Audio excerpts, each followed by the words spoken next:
and welcome to our bedroom. Happy Saturday. Happy Saturday, everyone. Yeah, we wanted to jump on and start this little channel to go into a bit more about our preconception pregnancy journey so far, and Conceiving baby Jem. yeah, and share the answers to some of the questions that have come up.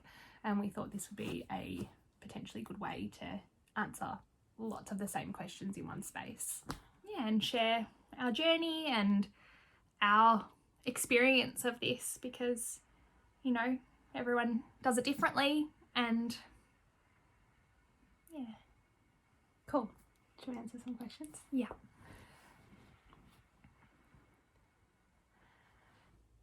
Okay. I guess we should probably start with a very common question, or series of questions around our donor and how we chose them, how we went about it.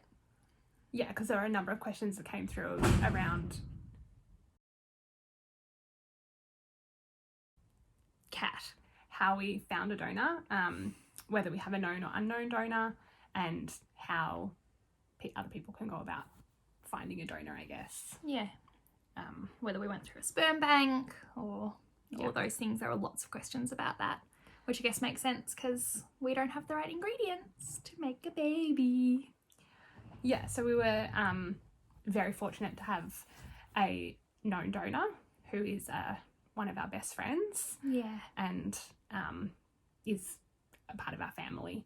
And will be very much part of the baby's life, and is, yeah, as Claire said, is already a major part of our family. Yeah. So, yeah, we were lucky enough to have had them offer, and that kind of streamlined the process for us in terms of didn't have to go through a sperm bank or any on wait lists or anything like yeah, that. So or terrifying websites full of people saying they're going to donate. But yeah, we didn't have to do any of those. Yeah, and we also had the added bonus, I guess, of knowing or being able to ask for things like their family health history, Medical check. and yeah, knowing that all of those things were being done in real time, and we're able to plan our timeline around, you know, those necessary checks. And I guess we were also lucky because, being friends, we were able to time our donations how we needed them to be. We were obviously at his schedules, sort of, what's the word I'm looking for? We had to fit around his schedule, Yeah, but we were definitely. able to talk and communicate. It wasn't like, these are the times I can donate, it works or it doesn't work. We were able to say, okay, this is when we're looking like we're going to need you. Are you free? Are we able to... Yeah, is this month possible, or do we have to look at next month? And with the added bonus of working around COVID and restrictions. And so we had a pretty narrow window of trying. And I guess one of the other questions that came up quite a bit was whether or not we did IVF or home insemination. And we did do a home insemination, and that was a pretty straightforward process for us because we were able to be in the same place as our donor for the deposits for the inseminations. yeah, And they came over and... Yeah, and we were able to have the fresh sample ready to go. There was no transporting samples, you know, from one place to another, and any great time elapsing between, you know, when the donation was made and when the insemination happened. Yeah. So yeah, we used something called the soft cup method, and we'd purchased a kit online which was contained everything we needed. Sorry, our cat's being really weird. Go away. And that She wants to be had part of the video. She wants to be YouTube famous. syringes, specimen jars, soft cups, and pregnancy tests, I think, inside it. So it was kind of like a ready to go. We only ended up using the soft cups because we just found that they were a more convenient way of making sure that like the entire sample was received, rather than popping it into the specimen jar, using the syringe and then use a soft cup.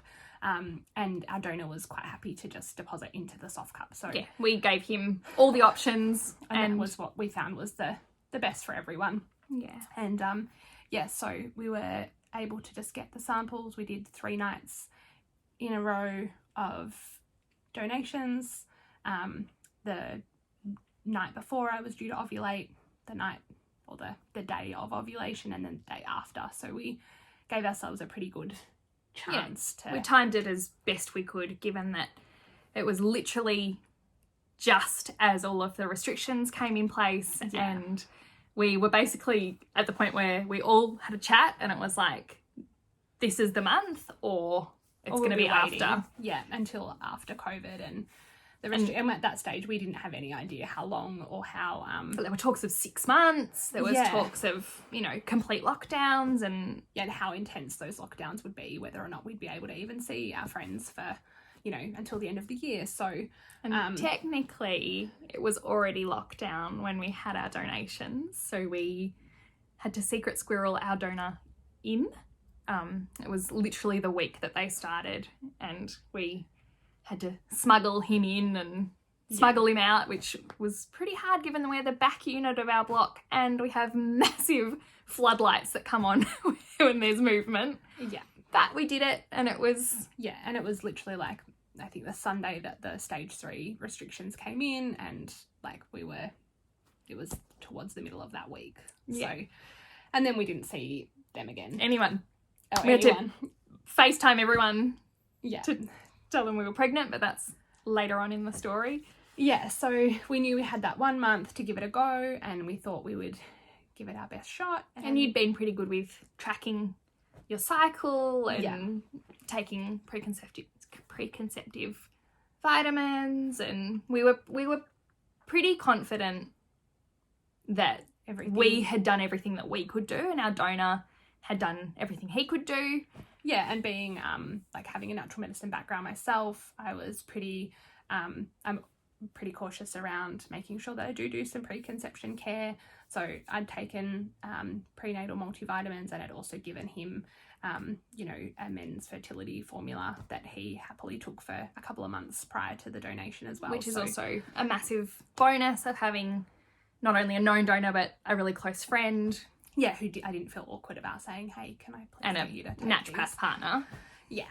So, we were very fortunate in that regard that we were all able to kind of do the little bit of groundwork beforehand and make sure that we could give it that one best shot. Our all. But yeah, so we were able to go ahead with that, and then it was the waiting time. And yeah, should we go back to answering questions? Yeah. You've got the... Yeah, let me get them up. Just go to the messages. Ah, that's a good idea.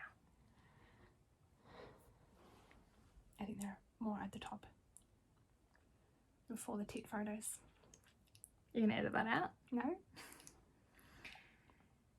So yeah, we used known donor sperm, we did home insemination, and that was kind of that wrap up of that bit, wasn't it? Mm-hmm. There was lots of well wishes. Yeah, thank you everyone for all your well wishes. Yeah. We are so excited. It was one of those things that was lucky that it was COVID time, because we didn't feel the need to tell everybody. We didn't have to sort of come out with our pregnancy until we were ready.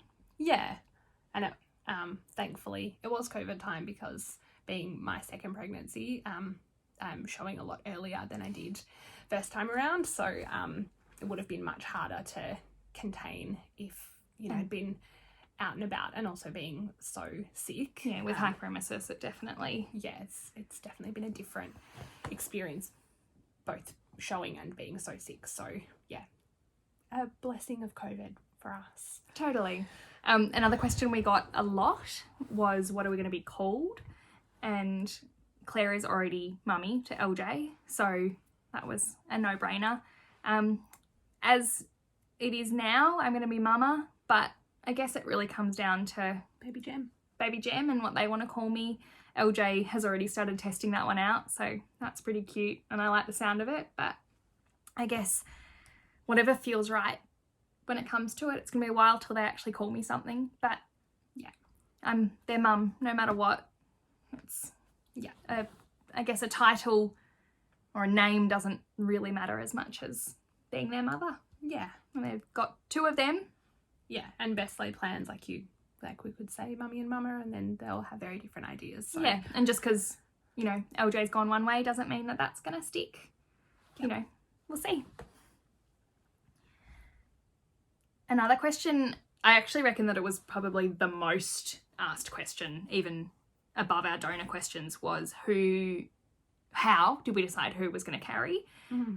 Because most people that came from my side, and I think even some from yours, didn't expect you to carry. Yeah, that's true. That was something we talked about a lot. I desperately wanted to see Claire pregnant, which has surprised a lot of people. But it was Claire's journey to work out whether she wanted to carry again, whether she wanted to go down the hyperemesis path again, potentially. And it was one of those decisions that was kind of made for us in the end. We had discussed it on a weekend, and then our donor happened to talk to us. So we'd been talking about it all weekend, and then our donor talked to us on the Sunday, and between all of us we kind of just chatted, and it felt perfect. Yeah, really right. The stars all aligned on they that really particular weekend, and it was like, wow, that I didn't really think that I would ever be pregnant again. And so having the opportunity to carry this baby was unexpected but really special and everything I'd ever dreamed of. And yes, in the future I will hopefully potentially carry, but right now we are focused on baby Gem, and we don't need to live in the future. We just live in day to day and enjoying this part of our story. Definitely. Yeah.